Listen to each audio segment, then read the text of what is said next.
At many points in my almost 28 years of living, I've heard many people talk about how certain music changed their lives, or a film gave them new perspective, or a piece of literature helped them find purpose in life. And honestly, it's something that I've never really been able to relate to, but in all the books, films, music, and other mediums I've come across, nothing has ever struck a chord or resonated with me so much that I could claim that it's influenced my life in a positive or negative way, until I read Vagabond. Now, this may come as a shock to you, but I've just only finally got round to reading all of Vagabond's 327 chapters, only to find out that the series hasn't released anything since 2015. Seriously, Vagabond struck a serious chord with me, and for some reason I found myself forming a deep connection with Miyamoto, Musashi, and Sasaki Kojiro in a way that I've never genuinely felt before with other characters from other manga or anime series, or even other mediums of entertainment in general. And yet I'm well aware how cliche and cheesy these words are as I'm saying it, but in my eyes it's no more cliche or cheesy than someone having their lives changed by the autobiography of a famous athlete or a celebrity. Or maybe it's because of the timing and of the events in my life that have affected me on a deep emotional way, that this series has affected me in a way that I've never experienced before. And if you're unsure of what I'm talking about here because you didn't know or you're new to the channel, I'm referring to the passing of my mother in March of this year. This event left me without parental guidance before the age of 30, and I don't say this in a play for sympathy because that's not what this is about. It's more because it's more than likely relevant to how I perceive the story of Vagabond and how it's even helped me deal with the complex emotions that grief causes. Hence the title of this video, This Manga Helped My Grief.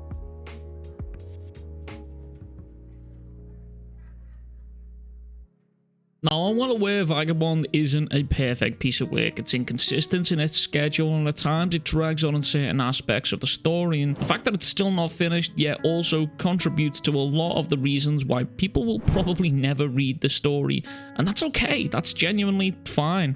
However, I'd argue that for Vagabond, much like in life, these flaws are what make it so human. Now, what do I mean by this? Vagabond, at its core, is the journey of a man who seeks to become invincible under the sun. Musashi is chasing a goal in his life that no matter how close he gets, he always realizes that there is something in the way. Could be in the form of events outside of his control, people, love interests, injuries, or just simply himself standing in his own way, his own mental getting in his own way. And it's that last part that often becomes a reoccurring theme within the series that's resonated with me so much, as the series as a whole is such an introspective journey, not only for Musashi, but also those around him. And as Musashi goes through his journey meeting friends and foes alike, he is constantly trying to improve himself, and that's the part that makes this story human and his character human, and that's the part that I connect with so much.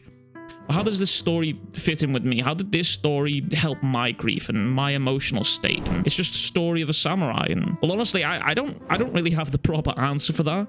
All I can say is that reading the journey of this boy turn into a man from an angry, raging teenager swinging his sword at anyone he deemed worthy of fighting, to a man who's willing to put his life on hold for years at a time to help towns and strangers he's never met before in his life. It's endearing, and it fills you with hope.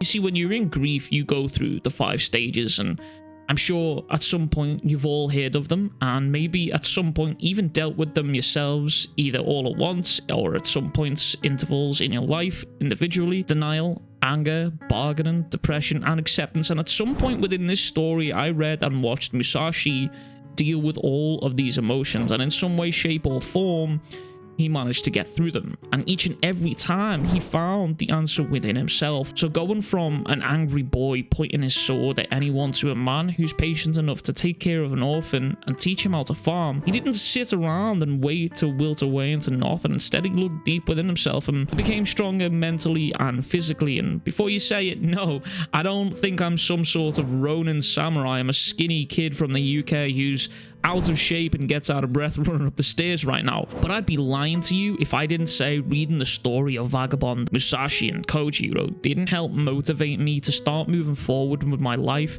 rather than dwelling on the past and in things that I have zero control over that. All of that I just said and spoke about, I felt myself feeling just from Miyamoto Musashi's story alone, and there is many stories told within this series that have resonated with me, maybe not on such a deep level as Musashi's, but definitely in a way that hit a spot somewhere close in my heart. So with that being said, let me tell you about Sasaki Kojiro.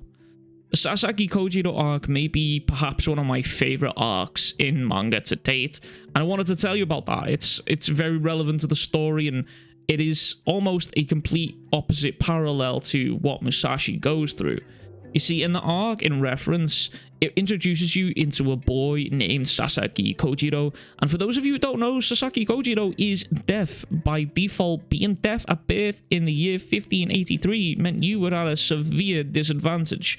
Without the modern day medical advancements to help around or sign language, because of this and because of Kojiro's lack of hearing, he never learns to speak, and he's essentially mute throughout this arc. And for me, this caught me hook, line, and sinker. This is one of those storylines that I was telling you about that doesn't really involve Musashi Miyamoto, but it still hits very, very deep. And when it was revealed that Kojiro was deaf and wasn't just some willfully ignorant child, my mind melted with the sudden realization of what and just how hard that must be, not only for Kojiro, but also for his caretaker and acting father figure, Jisai Kanemaki. You see, one thing that's drawn me to Vagabond is how grounded it is. Like I mentioned before, the story of Vagabond is extremely human. For example, did you know that the main character, Miyamoto Musashi, is actually based on a real-life samurai who's considered one of the best swordsmen within Japanese history, going on an undefeated duel streak of 61? You know how many UAVs and chopper gunners that is? That's a lot. But seriously, all jokes aside, Vagabond being grounded in reality is something that genuinely pulled me on. It's different, considering all of my life I've read manga and watched anime where the main character has a power that they don't know how to control, and they gain power that's immense, and they finally defeat their villains. But within Vagabond, you see the characters, and they're human. They don't have this incredible world-ending power. They are human, just like me and you. They are dealing with loss, defeat, victory, and struggles in life that most of us, or all of us, go through. These physical and mental and spiritual struggles prove that they are human. They aren't just this crazy, overpowered, incredible alien that's landed from another planet to defeat a green man. You know, they aren't just some godly dude who done a bunch of sit-ups and pull-ups and became bald and now can punch everything away in one hit. They're all human. And up until this point in the series, we followed Miyamoto Musashi as he goes on his journey to become invincible under the sun. But when Kojiro bursts onto the scene and steals the spotlight as one of my favorite characters in the series, and possibly in manga, he barely says 2 words. You see, we follow Kojiro literally from early infanthood right up until he is a fully grown adult, and for the first time in the series, I felt nothing but concern and anxiety for him in every fight and confrontation he encountered due to his deafness and inability to communicate. Just because of these 2 disabilities alone, within a world where you could be cut down for not hearing or replying to someone, left me in a permanent state of unease reading through Kojiro's arc here. And again, even though I myself am not deaf or am I mute, reading the story of a character like this hit me on a personal level, because at some point we've all had in our lives a point where we've not been able to express ourselves verbally, or we've not been heard when we want to be. And where I was emotionally at the time when I read this arc, I couldn't help but feel sympathy for a character, and a fictional character, which is something I'd never felt for any sort of fictional character in my life before. I'd never really been able to connect with fictional characters in the way that I have with Vagabond here. However, Kojiro quickly and decisively put an end to any doubts that these disabilities would get in his way. And again, it proves that he is just human, just like the rest of us.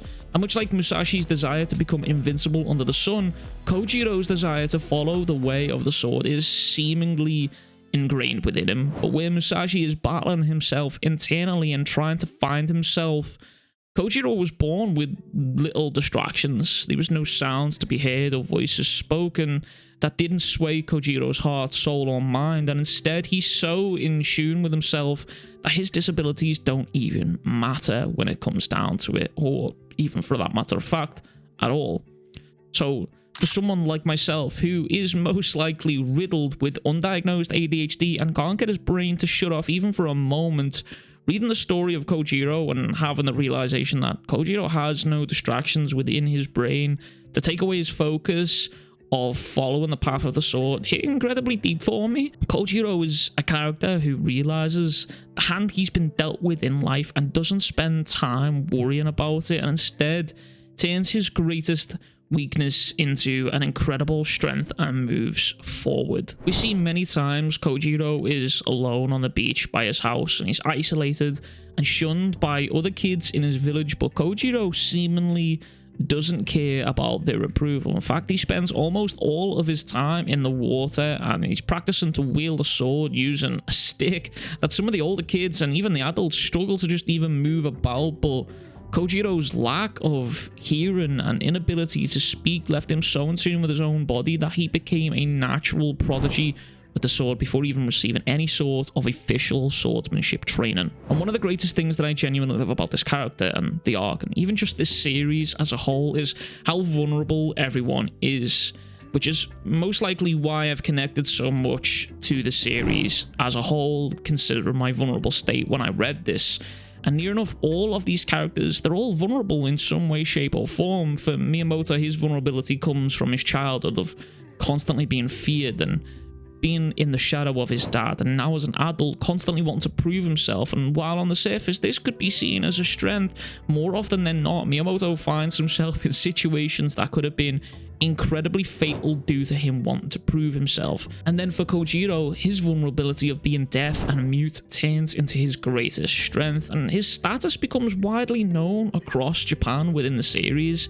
And the author Takehiko Inoue has crafted an incredibly beautiful story, and I look forward to reading more and more about these characters and the stories when it eventually comes back and eventually gets more chapters. And if you haven't, I would highly recommend that you go and read Vagabond. You might not connect with it on the same level that I do, but it is genuinely worth a read overall. But the overall moral of this story, in this video in fact, is that in life we're all dealt different hands, and those hands can make us or break us. And this story in Vagabond is about witnessing people deal with the trials and downfalls of being human, something all of us at some point in life will deal with in one way or another, and that is okay. Being knocked down is okay. It's what matters most is how you deal with the loss and keep moving forward. And yeah, I know this video is incredibly cheesy and cliche, and it's definitely not my usual style of video, but that's okay. This video is something that I've had on my mind for a long time now, and this video is more for me than anyone else, and it's been something that I've been working on. I've been trying to find the right words for the emotions that I've been feeling and the ones that this series made me feel and helped me get through, and hopefully in the process it might have helped someone else out there. But that is everything from me. Much love, big kisses, peace.